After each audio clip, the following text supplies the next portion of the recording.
Good afternoon, everybody, and welcome to Pennsylvania at Fredericksburg. It's going to be our live stream here from Fredericksburg and Spotsylvania National Military Park.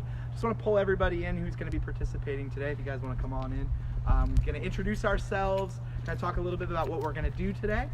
My name is Jake Wynn. I am a young historian that does a couple of projects. I work with Penn Civil War, which we're doing this on that page today. I also have my blog, Winning History, which is all about history in northeastern Pennsylvania and what's known as the coal region. I'm also a historian at the National Museum of Civil War Medicine as well. So I want you all to go around and introduce yourselves and who you are and a little bit about yourself. So I'm Rich Condon. I am a contributing writer to Pennsylvania in the Civil War blog. I'm also the director of Civil War Pittsburgh, based out of Western Pennsylvania. I'm Avery Lentz. I'm the creator and host of Battles and Banter podcast, which is kind of a chill, relaxed, hilarious banter of military history. We try to make it approachable to all audiences, not just historians.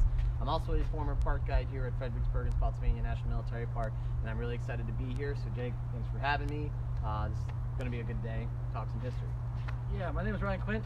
I work as part of the Emerging Civil War Collaboration. I was also a park guide here for a while, so like Avery, it's pretty cool to be back, and thanks again, Jake, for having us. You wrote a book too. I did write a book about monocracy, which has nothing to do with any of this. So, It's still more than what we'll leave any it in of the us. background. Still relevant. So. All right, I'm Kendrick Gibbs. I'm one of the contributing writers to Pennsylvania in the Civil War. I also run another small little page called Keystoners in Union Blue. I'm kind of the local guy right now around here. I live down in Richmond, work at the Hanover Tavern just north of Richmond, and I'm excited to talk some Pennsylvania. Excellent. So we're going to be doing these live streams from across the battlefield today. Kind of the focus for this event, in commemoration of the anniversary of the Battle of Fredericksburg, we are going to be focusing on the role that Pennsylvanians played during this battle. This isn't going to be a comprehensive thing. We're not going to be talking about all Pennsylvanians during this battle. We're going to be picking a couple of interesting stories or highlights that touch on what the experience was like for Pennsylvanians here at this battle. They do play a really important role in this conflict. And what takes place here in December of 1862. So we're going to be bouncing around the battlefield throughout the day, throughout the afternoon, talking about the role that Pennsylvanians played during this engagement. As for right now, since we're here with this wonderful battlefield map, I do want to talk about a little bit of context for what this battle is. So chances are many of you are really familiar with the Battle of Fredericksburg, what takes place during this battle, but I do want to have a little bit of context for what this engagement is all about. Who some of the players are, why ultimately in Fredericksburg, Virginia, this battle is going to take place in December of 1862. So I want to pull in my two Fredericksburg experts here. So we have Avery and Ryan, and what I want to kind of talk about with you two is why does Fredericksburg happen? What is taking place in December of 1862? Why are we here? So the words of Jefferson Davis, Fredericksburg is right in the wrong spot. Fredericksburg is equidistant between Washington and Richmond, which of course are the warring capitals. And Fredericksburg is a logistical center hub of operations for the Union war effort. You've got three things that the Union Army wants to utilize. One, Rappahannock River. Rappahannock River empties into the Chesapeake Bay, so the idea is using your naval resources to come up to the city. Two is the Richmond, Fredericksburg, and Potomac Railroad. Richmond, of course, being the Confederate capital. If you hop on this railroad, you can capture the enemy capital. And then three, the fact that we are just south of a place called Aquia Landing, which again is a place to bring in resources, ships, industries. So Fredericksburg is just, again, right in the wrong spot. It's just natural. Both armies will kind of hot potato this city throughout the war. The Union Army had been here in August of 1862. They're back again, the Electric Boogaloo. So the war is continuously bringing the armies to Fredericksburg. So I think those three things. Yeah, I mean, it's also a pretty big political time of the war as well. As we maybe know, the battle that precedes Fredericksburg is the Battle of Antietam up in Sharpsburg, Maryland. During that campaign, a lot of very interesting things were happening in Washington, and specifically in the Lincoln administration. President Abraham Lincoln, for many months now in 1862, has been deliberating whether or not this war is going to change, whether it's not just going to be a war about reunion, but one also about the emancipation. The freedom of nearly 4 million enslaved African Americans is now on the table after the Battle of Antietam. Lincoln will issue the preliminary Emancipation Proclamation, and that's going to set all enslaved African Americans free in the states that are in active rebellion against the government, the federal government only the active rebellion. So what that means is anyone under the Confederate banner, they will be affected by the proclamation, but the border states like Maryland, Delaware, Kentucky, Missouri, they're not affected by this. Nevertheless, the war is changing, and there's a lot of different reactions across the board. Some people are very much in favor of emancipation. They like this as a very noble cause to get behind, but other factions are not as enthusiastic about this. None other than George McClellan. He's a good example of this. He's the commander of the Union Army of the Potomac after Antietam. He is not in the best mindset here after, I guess is how I would say it. He is going to be the voice of many, saying that this war should not be about emancipation, should not include the emancipation of African Americans. Many of these soldiers joined just to reunite the country. Emancipation is a whole another issue as a whole. So Lincoln is hoping that if he continues to push a military campaign in the fall and early winter of 1862 before January 1st, it's going to give the emancipation some teeth. And so what you have is you're going to have multiple Union armies moving in the fall and early winter of 1862. They each have the same objective: win. Get a victory before January 1st, when the actual Emancipation Proclamation will be put into effect. So that's the situation politically here. Also, the midterm elections have just happened in the fall of 1862. They did not go in the Republicans' favor, so Lincoln is really hoping for a win. And all eyes are really going to be here at Fredericksburg, because the Army of the Potomac, the largest, most popular, most polarizing army of the entire war, they're going to be following this. All right, so we talked a little bit about George McClellan. So Yes. I want to touch a little bit on command structure here at Fredericksburg. So George McClellan is gone. After the midterm election, Lincoln is going to get rid of him as the head of the Army of the Potomac. And so we have a new commander of the Army of the Potomac here. Yes. You guys want to talk a little bit about him? Good old Ambrose Everett Burnside. Ryan, what's he like? He's born in Indiana, spends most of his life in Rhode Island, graduates West Point in 1847. He's classmates with Henry Heath, and they throw massive parties at West Point. Being that he graduates in 1847, he just barely misses the Mexican-American War, goes back to Rhode Island after the war and does a couple of different things. None of them work out very well. The Civil War is kind of his saving grace, right? He's down on his luck. He's commander of the Battle of First Bull Run. Doesn't do very well, but does anybody do very well there? But he really makes a name for himself off the coast of North Carolina. The expeditions, the joint naval and army expeditions that Burnside commands, is wildly successful, and that's what's going to make his star rapidly rise. He had commanded the 9th Corps throughout the Antietam campaign of 1862, and so that is what's going to get him on Lincoln's radar. Burnside has already a couple of times pushed down the idea that he wants to assume command. He tells Lincoln, "I'm not ready for this." But people hate each other now. People hated each other then. When Lincoln tells Burnside, "If you don't take command, I'm giving it to Joe Hooker," who Burnside just detests, Burnside says, "Fine, I'll take the Army command." Yeah. He's in charge for Fredericksburg, but he's rapidly losing control of the situation. I think what makes Burnside such a kind of appetizing candidate for the Lincoln administration is that he's not really a political general. He doesn't really have a lot of alliances on either side of the aisle in Congress. So to Lincoln, Burnside seems like a straight business, by the books kind of guy, and that's a refreshing change of course here, especially for the Army of the Potomac. So Burnside, yes, he's taking this not really out of a desire. He's really taking it as a last resort. He's got a really tough job to do. He's got to replace a very popular general. While McClellan was overcautious and problematic for the Lincoln administration, his men loved him. And so when he leaves, who's this Burnside guy? Ambrose Burnside hadn't even been with the Union Army for that long. This particular army had only been with, 3 months, 3 to 4 months? Yeah, Kind of, yeah. So, I mean, it's not a long time at all. Many people outside the 9th Corps don't even know who he is. So Burnside has this challenging job. He's not only got to win the hearts of the men in the ranks, but he's also got to learn to work with the corps commanders of the Union Army of the Potomac. And that is easier said than done. It's the understatement of the year.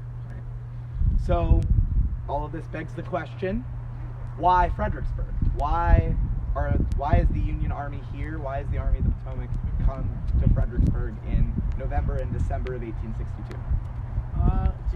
To use a football term, call this a wide around sweep. The armies had been in Loudoun County in the fall of 1862, staring at each other. The Confederate Army around Culpeper staring out, the Union Army, still under the command of George McClellan, staring in. And McClellan's idea is, rather than push through Lee's army, sweep around, come to Fredericksburg, catch them off guard, and then if you get across the Rappahannock River, you're just 50 miles from Richmond. Switching analogies to track running, right? You're on the inside course. Lee will have to catch up, and if McClellan at the time can catch that inside track, he can win the foot race. When Burnside replaces McClellan in early November, he takes that plan and continues to institute it. So the Army is here because the Confederate Army isn't here. The Union Army comes here in an attempt to get across the river quickly and go on to Richmond. But a lot of things go wrong. Murphy's Law, anything that can go wrong does go wrong. The pontoon boats are late. The river crossings are flooded. There is no naval support, and so they're coming here to Fredericksburg to try to get around, but rapidly things deteriorate, which allows time for the Confederate Army to double time their way from the Shenandoah Valley and from Culpeper to come down and take up positions Murray's Heights right behind the camera. But the whole idea, get around Lee's army, it's a good idea in principle, but it rapidly runs afoul. All right, so things go wrong. Burnside his plan is to get across the river quickly and get on the road to Richmond. That doesn't work. So now he has a Confederate army here standing between him and Richmond. So what does Burnside decide to do?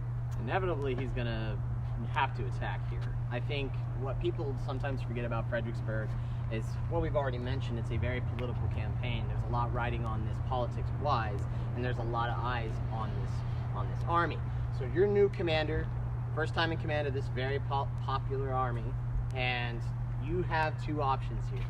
You can fall back. You can try to find another place to cross a river or go further downstream or reassess the situation.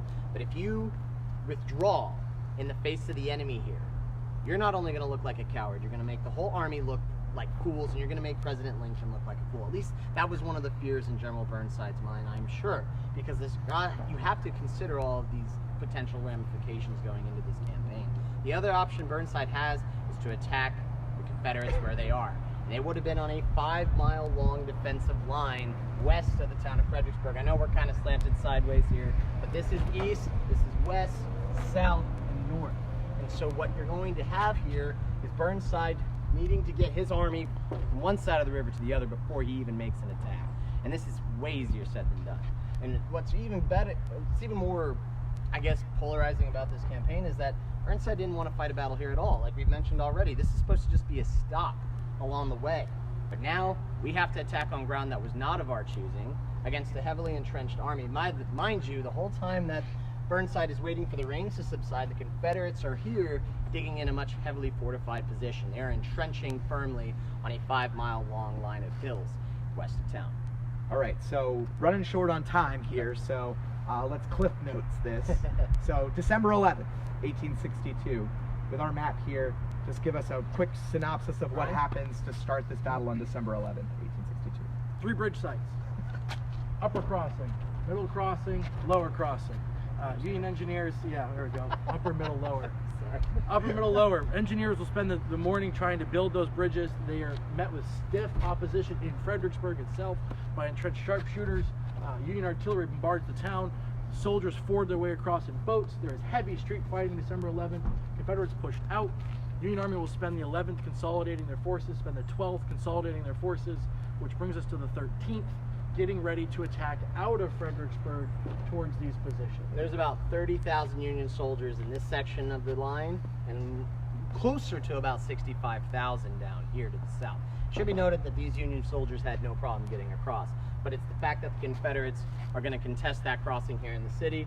Once the Union forces occupy it, you're going to also have little instances of looting here, but nevertheless, you try taking a town under fire, crossing a river under fire. It's been a tough morning. I can cut the guys some slack. Plus, every U.S. Army in the military history has rooted something they've occupied. Look at World War II. Anyway. So what we're going to be doing the rest of today is really going to be looking at what takes place on December 13th, which is really when the Union Army is going to make its assaults on the Confederate line, on the heights to the west of Fredericksburg. So I just want to kind of very quickly kind of lay out what is Ambrose Burnside and the Union Army's plan for December 13th. I know I got a smile out of you, Ryan, but can we get a brief conversation, a little discussion about what Burnside's plan is for the 13th of December? Equal pressure along the line. There is a theory among some that this part of the battle is a diversion and that part of the battle is the main part. There is no evidence to that claim. Equal pressure along all parts of the line. Federal forces out of Fredericksburg putting pressure on Maurice Heights, again right behind the camera, and to the south of us, equal pressure along what's called Prospect Hill. If we can push the Confederates off either of those two positions, we can turn the Confederate Army and allow for the Union Army to now have the inside road to Richmond. Equal pressure along the line. Or even in layman's term, what I always used when I was a Parkite here, think of this attack as a two-punch attack, basically. You're going to put full strength behind each hit, but wherever there is a breakthrough, you're going to want to put pressure on the other point to basically overwhelm the defenders here. That's the whole goal here. Like Ryan said, this was never really meant to be a diversion here, but Burnside does launch 2 assaults at this position because they are the flanks. They're the sides of the Confederate line. They're the Confederate right to the south of us down there at Prospect Hill. And this generally isn't even considered the Confederate left here at Willis Hill, which juts out from the rest of Maurice Heights, but nevertheless, it's a salient. It's a portion of the Confederate line that on paper looks vulnerable. And also you have to consider that on either side of this position there are 2 bodies of water. You have Hazel Run to our south. You also have part of a canal that comes off the Rappahannock River to our north. And because of that, they're going to come very close in towards this hill. This creates a geographical funnel. That means that any Union force that's coming through here not only has to consolidate down to a brigade size, but has to go through the same area every single time. That cannot be stressed enough. This is not something that these guys don't know what they're doing. It's that you have to consider the topography will dictate the attack. All right, great. So that lays out kind of where and how this is going to go forth on December 13th. So the rest of our live streams today are going to kind of explore how these attacks go, look at some of the Pennsylvania units that are going to participate in those attacks, what their experiences were like, and pretty much universally during this battle, those experiences are going to be negative because these assaults aren't going to work. And again, many of you, I'm sure, are very familiar with ultimately the outcome of the Battle of Fredericksburg. But what we're going to do is kind of put yourselves into the shoes of what these Pennsylvania units, these Pennsylvanians are going to experience during this battle. For many of them, it is going to be their first experience in heavily engaged with the enemy. We want to explore those experiences. So hope you stick with us for the rest of the day. We'll be doing live streams throughout the afternoon from across this battlefield, exploring these stories. Thank you so much for watching, and we'll see you later this afternoon.